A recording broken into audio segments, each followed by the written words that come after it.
Hola, bienvenidos a El Físico Se Importa.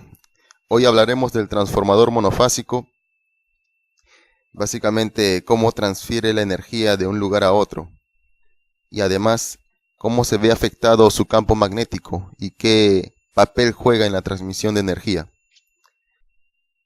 Bien, tenemos el transformador monofásico y queremos ver cómo se comporta el voltaje en el primario o en la bobina 1, la que tiene un número de espiras 1.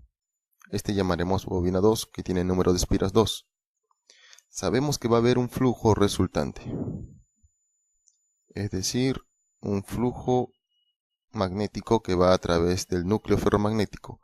Vamos a despreciar las líneas de flujo que no van por el núcleo ferromagnético, es decir, el flujo de dispersión es igual a 0 para nuestro caso. También la resistencia de la bobina la vamos a considerar prácticamente 0. Muy bien, 0 ohmios, flujo de dispersión 0 webers. Entonces este circuito, el cual está conectado a una fuente de alimentación alterna,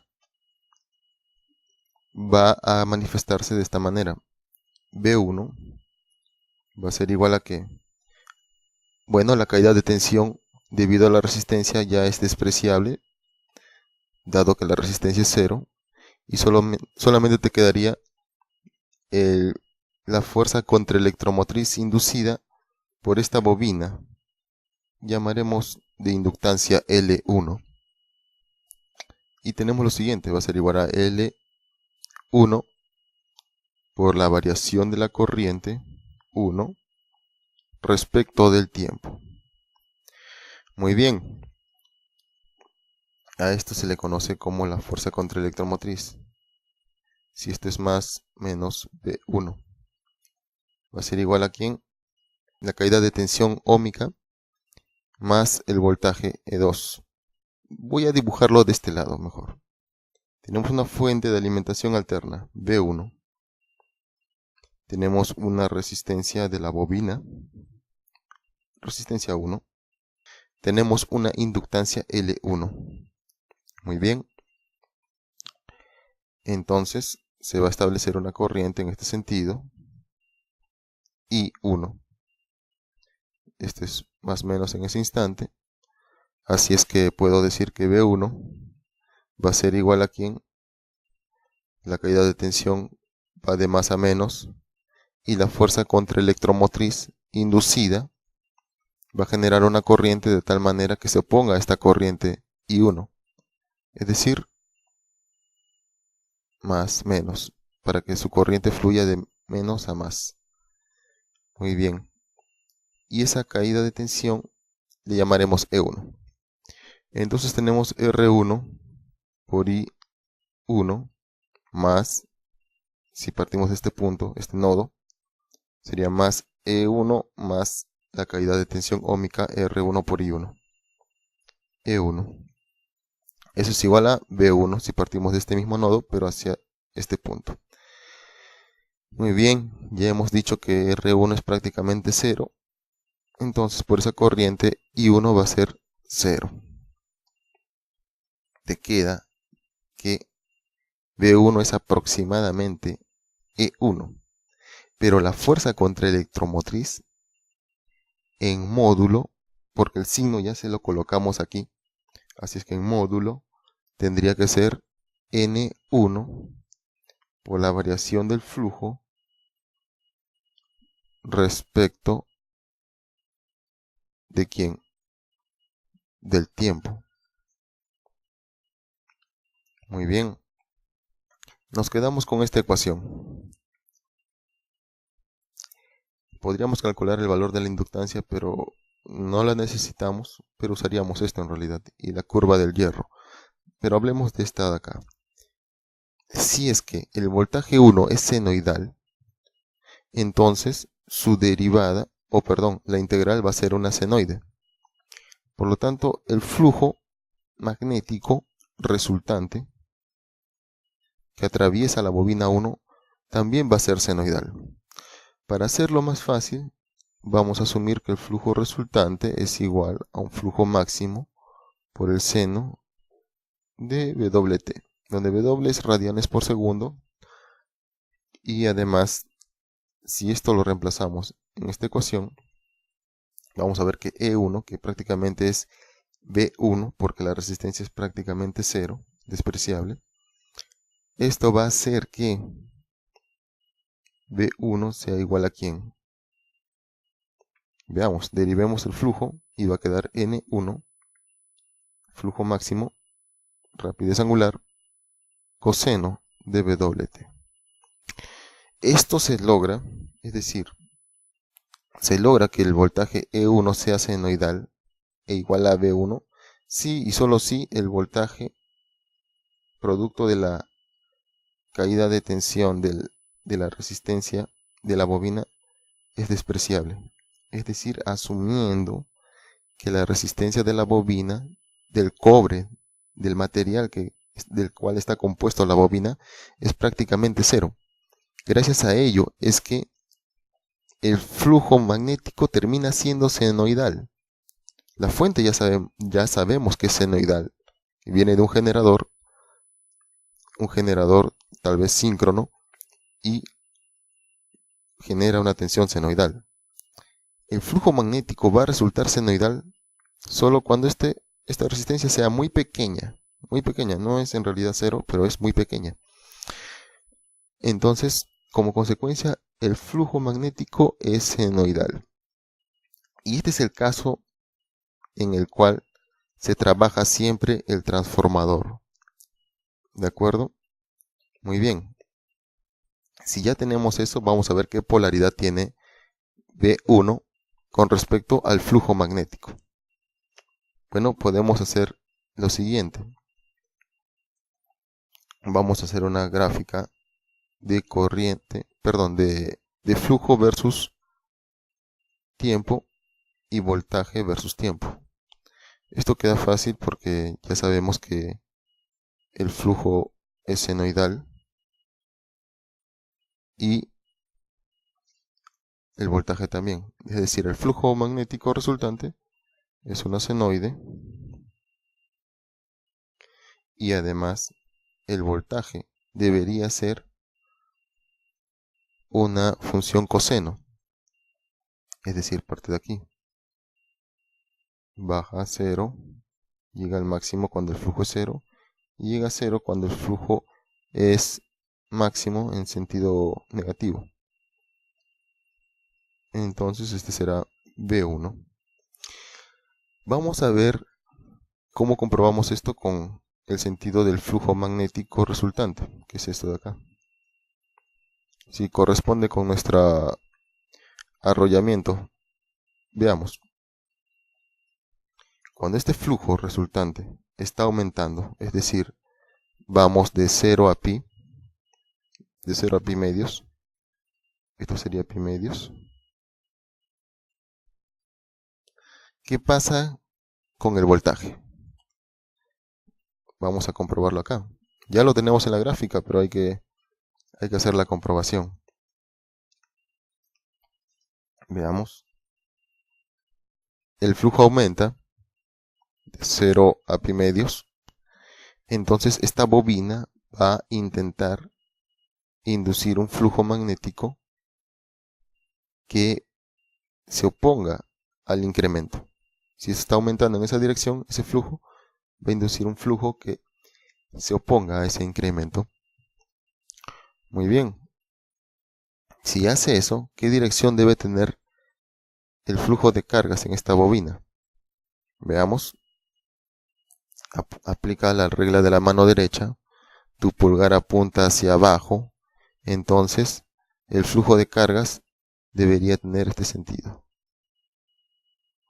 Es decir, en este lado se acumulan las cargas positivas y aquí las cargas negativas. Muy bien, esa sería la polaridad de E1 en ese momento, de 0 a pi medios. Su polaridad debe ser positiva, está bien, coincide con esta gráfica. Vamos a ver que pasa de pi medios a pi, cuando el flujo empieza a disminuir. El flujo resultante tiene el mismo sentido, positivo, asumiendo que este es el flujo, esta es la dirección positiva del flujo, pero está decreciendo. Anteriormente estaba aumentando, ahora está decreciendo. Si está decreciendo, la bobina va a inducir un flujo magnético tal que quiera mantenerlo en su flujo anterior, es decir, ese flujo máximo que vimos hace un momento. Va a inducir un flujo en esta dirección. Para que induzca un flujo en esta dirección, es decir, apuntando hacia arriba, en esta rama, ¿qué dirección deben tener las cargas positivas? El flujo de corriente. Mano derecha, ahora tu pulgar apunta hacia arriba, y si apunta hacia arriba, la corriente fluye en este sentido. Muy bien. Eso quiere decir que fluye y va por acá, ¿verdad? Si miras el cable, como está enrollado, la corriente sale por acá. Es decir, que las cargas positivas se acumulan en este lado y las cargas negativas en este lado. Veamos la gráfica desde pi medios a pi. De pi medios a pi, el flujo decrece y la polaridad de E1 es este polo que habías planteado como positivo, ahora es negativo. Es decir, se ha invertido la polaridad. Entonces la polaridad ahora es negativa. Entonces debería yo poner aquí menos. Y coincide con la gráfica que ya hemos puesto en color amarillo. Muy bien, ya creo que con esto se han dado cuenta. Vamos a hacer el remate. Vamos de pi medios a 3 pi medios. A ver cómo se comporta. El flujo magnético ha cambiado su dirección a una dirección negativa, así es que vamos a ponerle con color verde, que pasa de pi a 3 pi medios. El flujo resultante ya no está yendo hacia la derecha, ahora va a ir en dirección contraria, y lo voy a dibujar por acá. Este sería el flujo para el tramo de pi a 3 pi medios. Muy bien, parte de 0 y empieza a incrementar su módulo, su valor, en este sentido. Es decir, si eran 50 líneas, está pasando a ser 75 o 100. Está incrementándose y la bobina va a oponerse a ello. Ya saben, si aumenta el número de líneas acá, él va a tratar de bajarlo por la ley de Lenz. Ahora esta flecha en esta rama estaría apuntando hacia arriba. Regla de mano derecha. ¿Y qué dirección debe tener la corriente? Pues si abrazas esta, debería tener este sentido. Mira cómo va el enrollamiento. Y debería tener este sentido, ¿verdad? Va por atrás, viene, está bien. Lo abrazas y tu pulgar termina apuntando hacia arriba. Es decir que las cargas negativas quedan acá atrás y saldrá por acá. Las cargas positivas se acumularán en este lado, en este borde. Es decir que E1 sigue teniendo una polaridad invertida.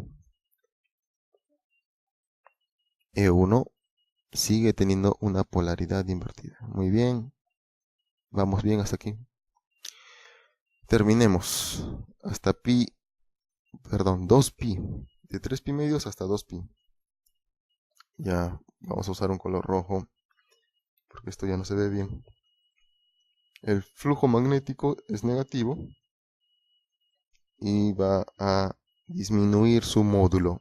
Su módulo se hace más pequeño cada vez. Vamos a ver eso. Este flujo tiene esa dirección en el sentido negativo, pero su módulo se hace más pequeño. Entonces la bobina va a inducir un campo magnético que compense esa disminución de su módulo. Es decir, acá apuntarías abajo. Si aplicas regla de mano derecha, tu pulgar apunta hacia abajo y la corriente va a fluir en ese sentido. termina el enrollamiento, va por acá, va por acá, va por acá, termina apuntando hacia allá, hacia la izquierda, en el borde superior. Es decir, que las cargas positivas se acumulan en este lado y las cargas negativas quedan acá atrás. Entonces la polaridad de E1, bueno, va a ser positiva, coinciden acá. Así es que graficamos como una polaridad positiva. Y sí, coincide, ¿verdad?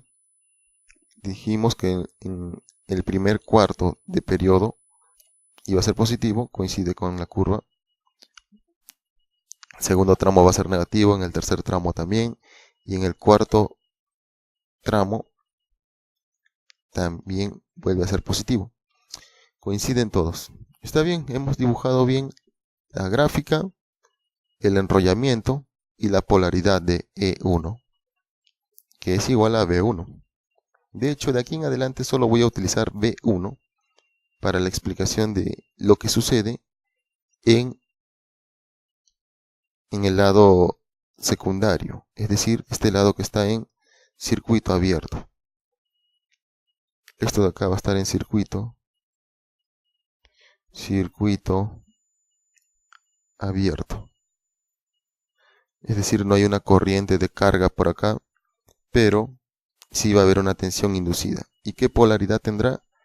Lo vemos en la segunda parte de este video. Veamos. Este es un transformador monofásico. Vemos un núcleo de hierro y además dos bobinas. Cada bobina tendrá un número de espiras diferente. Y además vamos a asumir que está en circuito abierto. Es decir, que no hay carga del otro lado del transformador. Por lo tanto, en esta situación, esta corriente I1 vendría a ser la corriente de excitación. Es decir, solamente estarías entregando la corriente necesaria para hacer que este núcleo ferromagnético se convierta en un imán, es decir, para que se magnetice. Sin embargo, a pesar de tener un circuito abierto en el secundario, sabemos que va a haber una tensión, voltaje 2. Sí, solo si este voltaje de alimentación es un voltaje alterno, el cual es el caso que vamos a ver hoy. Por ejemplo, si trazamos la onda senoidal de esta manera, tenemos acá el eje Y, el eje X, y sabemos que va a haber un flujo magnético a través de este núcleo de hierro. Le llamaré el flujo resultante. De momento es el único flujo que puedes ver aquí. Muy bien, vamos a dibujar una senoide. Ojalá que salga bien. Ya está. Esto de aquí es el flujo resultante. Sabemos que este flujo resultante lo podemos expresar como un flujo máximo y seno de la velocidad angular por el tiempo. También sabemos, por la ley de Faraday, que este voltaje 1 va a ser igual al número de espiras 1 multiplicado por ¿quién? Por la derivada del flujo resultante respecto al tiempo. Ya te darás cuenta que esto termina siendo N1 derivada del flujo por seno. Bueno, el flujo máximo sale, tienes un W aquí y finalmente termina en función del coseno. Muy bien. Entonces B1 vendría a ser una función senoidal, donde todo esto de aquí representa el valor máximo de B. Llamemos esto B1 mayúscula por el coseno de BWT. Muy bien, vamos a dibujar una función coseno. Voy a utilizar otro color, digamos amarillo. Coseno saben que esto de aquí ya es pi medios. Y por acá tenemos 3 pi medios. Voy a poner un módulo un poco menor. Y estaríamos hablando de que parte de 1 se hace 0. Toma su máximo valor. Llega a 0 otra vez. Y aquí otra vez el máximo valor. Esto de aquí sería V1. Muy bien. Ahora quiero determinar qué polaridad tendrá V2. Bueno, para eso hay que analizar un poco cómo varía el flujo. Veamos. Bien, cuando el flujo resultante aumenta, ¿qué pasa? Aquí, este flujo resultante viene a entrar a esta bobina N2. Y la bobina N2, en este tramo, en donde el flujo resultante aumenta, la función senoidal, hablamos de esto de aquí. Solo hasta aquí. Cuando este flujo aumenta, esta bobina 2 va a inducir un campo magnético tal que compense ese aumento. Le voy a llamar flujo 2. Ese flujo 2 es muy pequeño, obviamente, y el resultante sigue teniendo la dirección de flujo sub R. Pero para que esto suceda, para que este flujo se induzca en el sentido opuesto, debe haber una pequeña corriente que circule por esta bobina. ¿Qué sentido tendrá? Bueno, si aplicas la regla de la mano derecha, es decir, que con tu mano derecha abrazas a esta bobina 2 y el pulgar tendría que apuntar hacia arriba, al momento de cerrar la palma de tu mano, vas a hacer que la corriente tenga que fluir de esta manera. Si eso sucede, sabemos por la convención que esta corriente es movimiento de cargas positivas, es decir que aquí se van a acumular cargas positivas y aquí cargas negativas. Muy bien. En ese momento, bueno, hemos asumido que V1 va de menos a más en este lado y en ese momento V2 también tiene una polaridad similar a la de V1. Estamos diciendo que V1 y V2 ambos van a ser positivos, es decir, que si dibujo un punto de la senoide de V2 va a caer en este lado de la gráfica, es decir, el lado positivo. Pero ese es de 0 a pi medios. Vamos a ver qué pasa de pi medios a pi. Veamos con otro color. A ver si esta vez sí toma el color verde. Es decir, cuando el flujo resultante va de su valor máximo a su valor mínimo, o a 0, perdón, ¿qué sucede? Este flujo sigue siendo positivo, está de este lado, pero ahora se está reduciendo. Entonces esta bobina va a inducir un flujo de tal manera que sea a favor de la dirección del flujo resultante. Es decir, no quiere que este flujo se reduzca. Si tiene 100 líneas y baja a 90 líneas, pues este va a tratar de inducir esas 10 líneas que faltan en esa dirección para que se mantenga en su valor anterior. Para que esto suceda, este flujo que apunta hacia abajo, este flujo 2 que ahora apunta hacia abajo, debería inducir en la bobina una pequeña corriente. ¿En qué sentido? Si aplicas la mano derecha, tu pulgar apunta hacia abajo y la corriente debería fluir en el sentido opuesto al anterior. Eso quiere decir que las cargas positivas se van a acumular en este lado y las cargas negativas quedarían aquí. Desde luego es una corriente pequeña que solamente mueve las cargas eléctricas de un punto a otro para que se genere la diferencia de potencial V sub 2. Este circuito está abierto y no hay una carga realmente considerable que afecte a este flujo. Por eso se dice que se induce un flujo que tiende a oponerse al cambio del flujo principal. Pero no lo vence, no lo elimina, ¿no? No lo afecta en realidad. Y eso genera una fuerza electromotriz en la bobina. Muy bien, para este segundo caso, para este segundo tramo, vemos que se ha invertido la polaridad de B2. Es decir, que ahora va a estar de este lado, va a haber un punto de B2 en este lado de la gráfica. Muy bien, hasta ahí está compartiendo la polaridad con B1, si se dan cuenta. B1 también tiene ese comportamiento. Muy bien, sigamos analizando esto. Con otro color vamos a ver el otro tramo de pi a 3 pi medios. Usaremos celeste esta vez. Vamos aquí hasta este valor, 3 pi medios. Casi no se ve. Muy bien. ¿Qué sucede en este tramo? El flujo resultante ha invertido su dirección. Ya no es en esta dirección, es en la dirección contraria. Muy bien.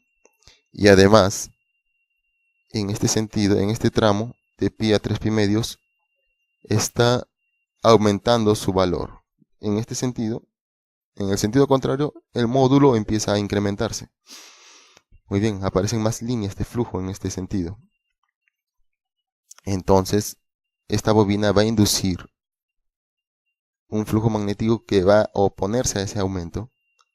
Por lo tanto, la corriente va a tener un sentido ¿hacia dónde? Abrazas con la mano derecha, tu pulgar apunta hacia abajo y la corriente debería tener este sentido, ¿verdad? Por la bobina. Y sale por acá. Si sale por acá, apuntando a la derecha, las cargas positivas se acumulan en este borne y las cargas negativas en este otro. Muy bien, entonces el voltaje B sub 2 mantiene esa polaridad. Mantiene la polaridad negativa en este punto. Vamos a dibujar un punto por acá. Muy bien. Se sigue pareciendo a B1.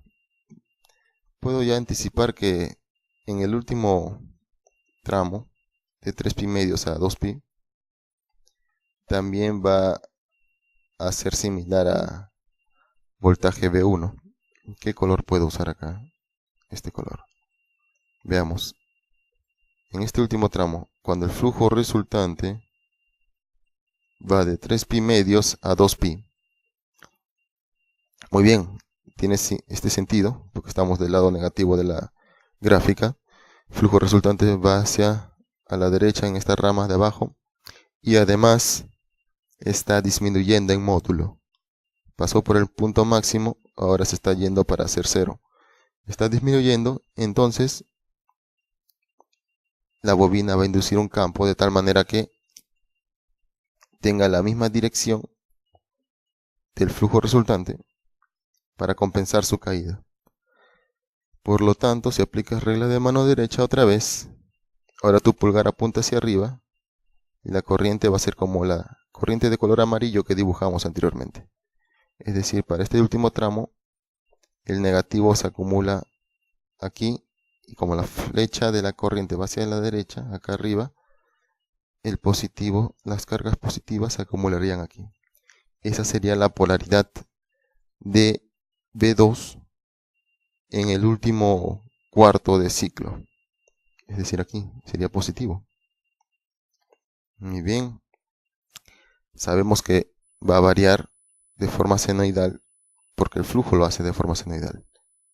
En otras palabras, si B2 depende del flujo resultante, estaríamos hablando de que B2 sería igual a N2 por la derivada del flujo resultante, el que pasa por la bobina, respecto del tiempo. Esto va a resultar en que N2 por el flujo máximo, por la velocidad angular, y la derivada del seno, pues coseno de WT. Muy bien. entonces te das cuenta que esto de aquí vendría a ser V2 mayúscula. En otras palabras, V2 es igual a un V2 máximo multiplicado por el coseno de WT. Ahora, si es que hago una gráfica de V2, podría hacerlo de esta manera. Bueno, ya se me acaban los colores, usaré rojo.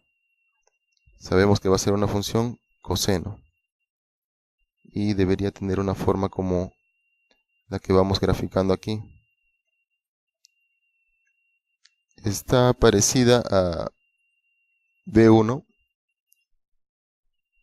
pero su magnitud, su amplitud va a depender de algo más.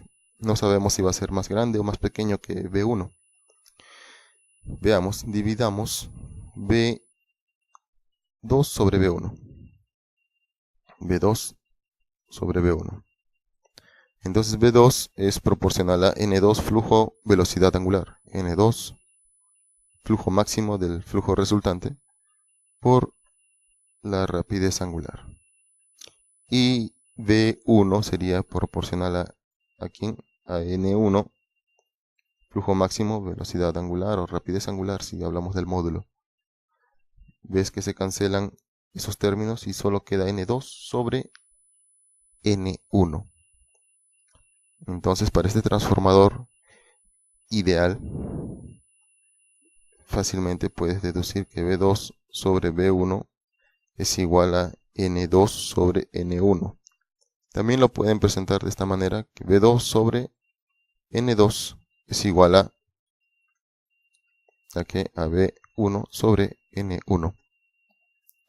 Es decir, que el voltaje 2 va a ser proporcional al número de espiras que tenga la bobina 2. Finalmente puedes hacer esto.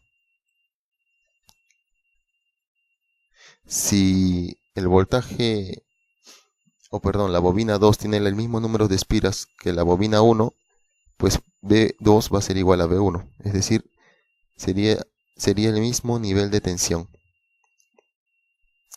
Muy bien. De esa manera hemos deducido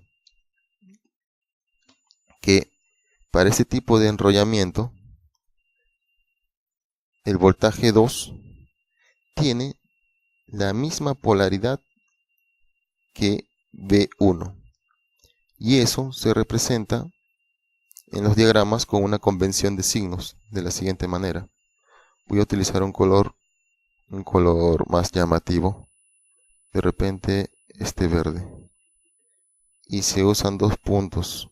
Vamos a poner un punto aquí y vamos a poner el otro punto acá. Es decir que para este transformador monofásico la convención de puntos vendría representado de esta manera. En un diagrama simplemente dibujarían esto y en vez de dibujar el núcleo con la forma en la que ha sido enrollado este devanado, simplemente pondrían un punto aquí y pondrían otro punto aquí. Y algunos hasta le incluyen el hierro. Esto representa el hierro. Muy bien. Si ves eso, si tomas un fasor como referencia a V1, entonces vas a tener que la polaridad en el secundario será V2 y sería un fasor apuntando hacia el punto. Muy bien. ¿Qué pasará cuando hay carga? Vamos a analizar un devanado secundario donde se le incluye una carga. Para eso vamos a dibujar otro circuito. Bueno, ahora vamos a analizar el caso en el cual el transformador empieza a ser cargado con, justamente cargas. Es decir, tenemos acá un interruptor y tenemos por aquí, digamos, una carga. En este caso vamos a poner inductiva. Podrías poner una carga resistiva, una carga capacitiva, pero lo más común es que sea una impedancia inductiva, es decir, un Z, una resistencia más una reactancia. Entonces voy a considerar que esta carga es prácticamente una carga puramente inductiva. Si es así, bueno, ya analizamos todo esto. Este I es prácticamente I0, esta corriente 1. El voltaje, ya sabemos que en este tipo de arrollamiento, pues tiene esta polaridad. Y ya no tengo que hacer el análisis anterior. Simplemente con los puntitos, yo ya sé que la polaridad del fasor V2 va a ser en ese sentido. Está en fase con V1. Muy bien. También sé que hay un flujo resultante que está atravesando el núcleo ferromagnético. Ahora veamos qué sucede cuando cierro ese interruptor. Vamos a cerrarlo. ¿Y qué va a pasar? Este ya va a ser un circuito cerrado y se va a establecer una corriente I2. ¿Y qué pasará con I1? ¿Aumentará? ¿Disminuirá? ¿Estará en fase con V1? ¿Se desfasará? Hagamos el análisis. Primero, creo que esto es fácil, pero lo voy a dibujar. Vamos a tener acá un circuito en el cual voy a despreciar la resistencia de la bobina 2, es decir, este R de bobina 2 lo voy a despreciar. Tengo el voltaje V2, una reactancia, y además este R2 es prácticamente 0 ohmios. Muy bien, la corriente que se va a establecer, que va a ser I2, va a estar desfasada 90 grados respecto de V2. Muy bien, eso sí lo pueden deducir fácilmente. También pueden hacer lo que siempre hacen con la ley de Kirchhoff. Voltaje 2 va a ser igual a ¿quién? A la inductancia por la derivada de la corriente respecto del tiempo. ¿Sí? Porque la resistencia está siendo despreciada. Si el voltaje 2 habíamos dicho que es coseno de WT V2, y esto es L, la derivada de I2 respecto del tiempo, al hacer la integral, ¿qué te va a quedar? Bueno, te va a quedar que I2 va a ser igual a ¿quién?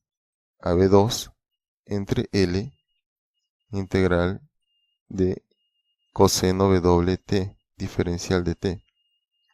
La integral del coseno es el seno de WT, va a quedar dividido entre W. Tienes que multiplicar L y ya está. Muy bien, entonces I2 va a ser igual a ¿quién? A I2 máximo, que va a ser igual a ¿quién? A V2L por W, es decir, el módulo de la reactancia, el X.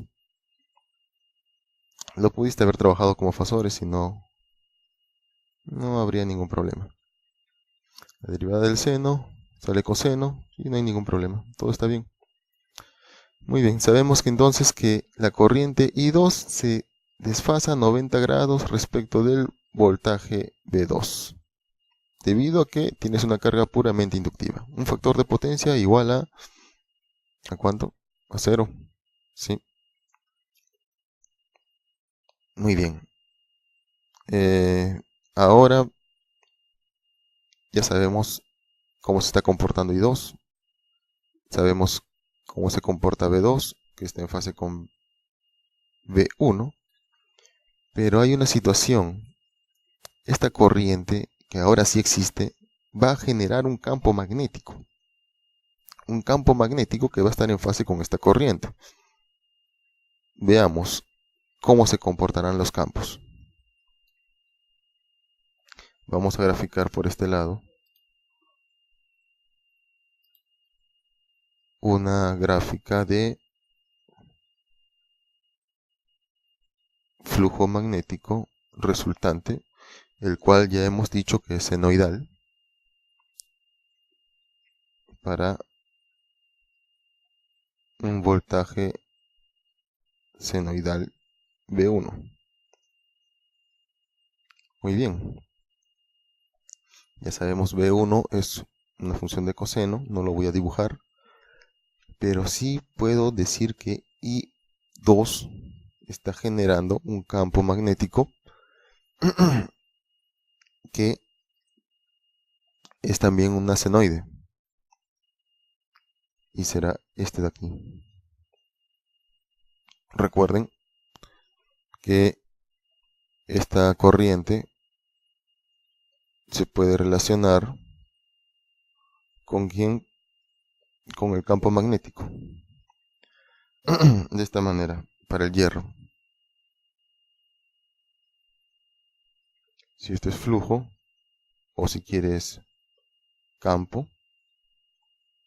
B, aquí podrías tener corriente magnetizante o corriente de excitación, y podrías tener acá también el H, que no es nada más que la corriente por el número de espiras entre la longitud media del núcleo. Y B, ya sabes que es el flujo entre el área. Muy bien. Ahora, sabemos que para cada corriente le corresponde un flujo magnético. En este caso no va a ser la corriente de excitación, sino va a ser I2, que podría estar afectando al flujo resultante. ¿De qué manera? Que I2, sabemos por la ley de Ampère, que tenemos que la fuerza magnetomotriz I por N va a ser igual a ¿quién? A lo siguiente. Sería H por la longitud media. Ahora sabemos que esta corriente va a ser I2 y va a producir un flujo magnético. No se olviden que H va a ser igual a ¿quién? A B multiplicado o dividido, perdón, entre mu por longitud media. Y este B a su vez es igual a ¿quién? A flujo sobre área. Longitud media y acá el mu. Entonces esta corriente I2, ¿qué va a hacer? Se va a comportar de la siguiente manera. Bueno, será su flujo, vamos a llamarle flujo 2. Longitud media, todo esto entre número de espiras 2, el área y el mu del material, que es común para todos. Muy bien, estamos viendo lo siguiente, que la corriente va a estar en fase con el flujo. Si el módulo aumenta, el flujo aumenta. En otras palabras, ¿qué quiero decir? Que I2 es igual al flujo 2 alterno y por una constante, ¿no? De hecho, voy a sacar aquí N2. Longitud media, área y permeabilidad del medio. Si tenemos esto, podemos decir que en la corriente I2 va a generar un flujo 2 que va a estar en fase con la corriente. Es decir, que también va a ser, según vemos acá, senoidal. Voy a graficarlo acá. Senoidal. Muy bien. En este sentido. Y este sería el flujo 2. Correcto. Ese es el flujo 2. Es decir, que cuando la corriente esté aumentando, porque la corriente tiene esta misma gráfica, esté aumentando, es decir, de 0 a pi medios, ¿qué va a suceder? Mano derecha y el pulgar apunta hacia arriba. Es decir, que el flujo 2 se va a oponer al flujo resultante. Cuando la corriente I2 esté disminuyendo, bueno, todavía es positiva, pero está disminuyendo en módulo, su flujo magnético que aporta también se opone al flujo resultante. Es decir, que si tú haces la resta, te va a quedar un flujo resultante mucho menor. Voy a dibujarlo temporalmente por acá.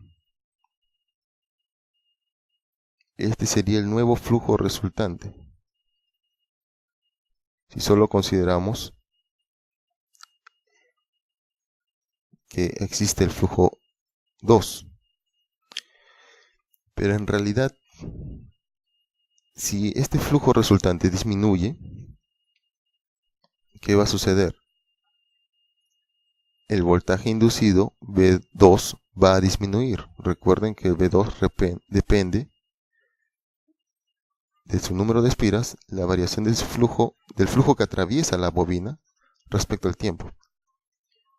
Entonces, este voltaje va a disminuir. Y si el flujo resultante disminuye, también va a disminuir V1.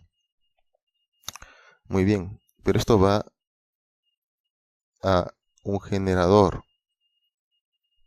que tiene un motor primo y tendrá que inyectar mayor potencia al sistema para mantener la tensión. Es decir, inyectará más combustible a la turbina, al motor, o aumentará el flujo o el caudal de la turbina hidráulica. Lo que tenga que hacer para mantener estos parámetros de operación. Entonces, ¿qué va a hacer?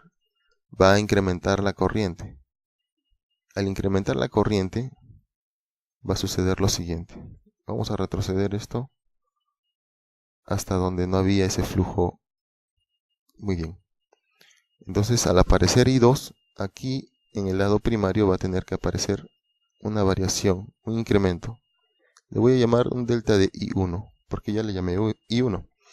Es decir, que no solamente va a suministrar la corriente de excitación, la corriente necesaria para magnetizar el núcleo y para que el flujo resultante tenga esa dirección hacia la derecha, sino que ahora va a tener que suministrar una corriente tal que compense este campo magnético, el flujo 2 establecido por la corriente 2. En ese sentido, la suma debería terminar resultando este flujo resultante, el que siempre está en el núcleo. En consecuencia, el flujo que aparezca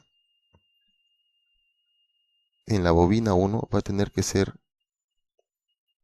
opuesto al flujo 2, pero con igual amplitud. Veamos. Si es que este flujo apunta hacia la izquierda, el otro flujo apuntará hacia la derecha. Flujo 1. Se ve muy mal. Vamos a ponerlo por acá.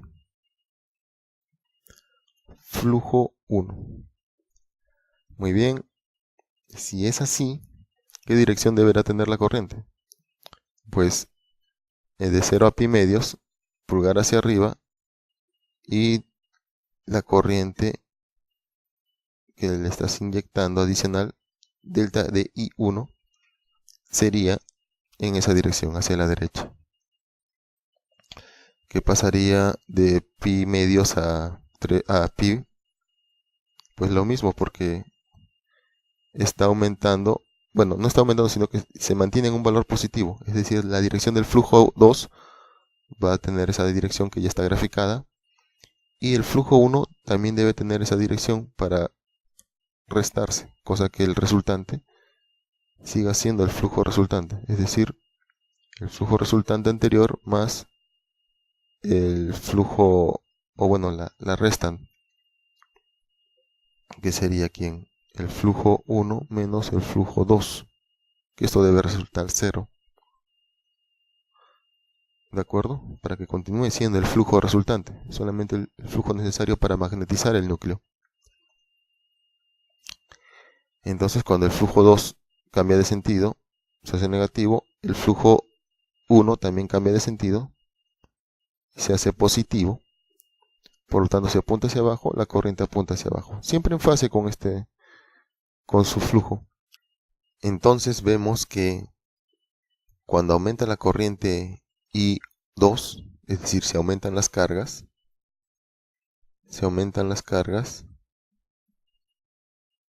va a aumentar la corriente I1. Bueno, lo que hay que notar aquí es que cuando la corriente I1 ingrese al punto de polaridad de la bobina 1, la corriente I2 va a salir del punto que indica la polaridad de la bobina 2. Eso es importante. Además, es importante también mencionar que esta corriente, que es en el lado de la carga, no va a generar un campo tal que cambie el sentido del flujo resultante. El sentido del flujo resultante lo establece la corriente 1, porque es la corriente 1 la que aporta la corriente de excitación. En otras palabras, en un núcleo ferromagnético, si tenemos que un núcleo está magnetizado, digamos que de esta manera, tenemos una fuente N y 1 y tenemos acá otra fuente N2 por I2, y tenemos también la reluctancia magnética del medio. ¿Qué dirección se va a establecer? Hay que tener algo en cuenta. I1. Bueno, en este caso estamos hablando de un delta de I1. ¿De acuerdo? Después hacemos la superposición. Entonces teníamos un flujo 1 entre el número de espiras 1, longitud media, área, sobre mu, es decir, la reluctancia magnética. Ahora, si es que hacemos una comparación entre flujo 1 y flujo 2, habíamos dicho que debían ser iguales para que el flujo resultante continúe siendo el mismo. Si hemos planteado esa condición, flujo 1 igual a flujo 2, entonces, ¿qué va a suceder? Que I2 multiplicado por N2 va a ser igual a ¿quién? Bueno, esto va a ser flujo 1 por la reluctancia, y esto va a ser flujo 1 también por la reluctancia, es decir, delta de I1 por N1. Eso quiere decir que estos dos productos te dan la misma intensidad de campo magnético. Muy bien. Si es así, ambos tienen la misma intensidad de campo magnético y se neutralizan. Pero I1 es igual a I0, 1, más el delta de I1. Es decir que I1 es mayor que I2. Por lo tanto, si hablamos de intensidad de campo magnético, I1 por N1 va a ser mayor que I2 por N2, porque él aporta la corriente de excitación, porque está del lado del generador. Por lo tanto, el flujo magnético que se va a establecer va a venir dado por la fuerza magnetomotriz de la bobina 1. Y este sería el flujo resultante de la superposición de ambas fuerzas magnetomotrices. Es lo que finalmente estamos mostrando en el núcleo. Es decir, que el flujo resultante tiene esa dirección y se lo debe a la corriente I1. Muy bien. Pueden hacer el mismo análisis con una carga puramente resistiva o incluso una carga capacitiva. En todos los casos vas a llegar a la misma conclusión, que cuando hay un circuito ya establecido, la corriente en la bobina de primario, si el fasor corriente ingresa al punto, la corriente en el secundario va a salir del punto. Concluyamos acá con un color blanco. Si tenemos este circuito de un transformador, un fasor B1, tenemos un punto aquí, el núcleo representado, y tenemos un circuito con una carga. Hemos dicho una carga puramente inductiva, pero podría ser una impedancia cualquiera, Z de carga. Y tenemos un punto aquí. Entonces este sería el voltaje 2, porque tiene la misma polaridad. Y las corrientes se van a comportar de la siguiente manera. Si I1 apunta en esta dirección, bueno, vamos a ponerlo como fasor, así que sería I1 mayúscula. La corriente I2 va a salir de este punto. Es decir, si I1 ingresa a la bobina por el punto, I2 sale de la bobina por el punto. De esta manera puedes entender que cuando hagas tu circuito equivalente de tu transformador monofásico, las corrientes que se manifiestan tienen los sentidos que se muestran a continuación. Tenemos una resistencia, una reactancia de dispersión y además acá una carga. Bueno, no voy a poner una carga puramente inductiva, solamente una impedancia de carga, ya reflejada al lado de alta tensión.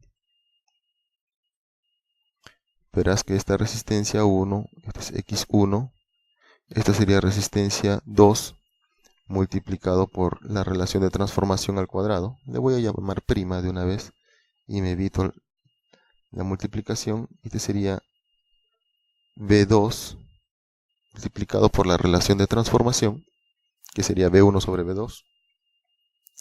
Esta sería la rama shunt, o la que representa el núcleo ferromagnético, con una conductancia de pérdidas, visto desde el lado de alta, y una susceptancia magnetizante, visto desde el lado de alta. Y aquí las corrientes son las siguientes. Esta sería la corriente I1, esta sería la corriente I2, pero reflejado al lado de alta. Y por aquí estarías viendo la corriente de magnetización 1. ¿De acuerdo? De esta manera puedes decir que I1 es igual a la corriente de magnetización más la corriente de la carga. Esto de aquí coincide con lo que hemos explicado anteriormente para el comportamiento del transformador monofásico. Bueno, espero que sea de ayuda. Sé que es un poco confuso. Te sugiero que hagas el ejercicio de establecer las polaridades por ti mismo, que descubras por qué se cumple la convención de puntos, y podrías hacer el mismo ejercicio con una carga puramente capacitiva y vas a ver lo interesante que es. De hecho, podrías hacer otro ejercicio invirtiendo el sentido del enrollamiento de la bobina 2, es decir, podrías conectarlo de esta manera. Si esta es la rama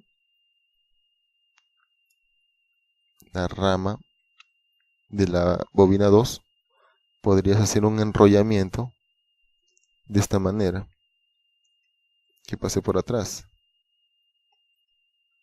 Es distinto y sale por acá. Si esta es la bobina 2, ¿qué polaridad tendría? ¿Dónde iría el punto? Seguramente vas a demostrar que va aquí abajo. Y en realidad esa no debería ser la polaridad, sino debería ser una flecha que apunta hacia abajo. Demuéstralo por ti mismo. Muy bien. Eso es todo, muchachos. Muchas gracias. Hasta la próxima.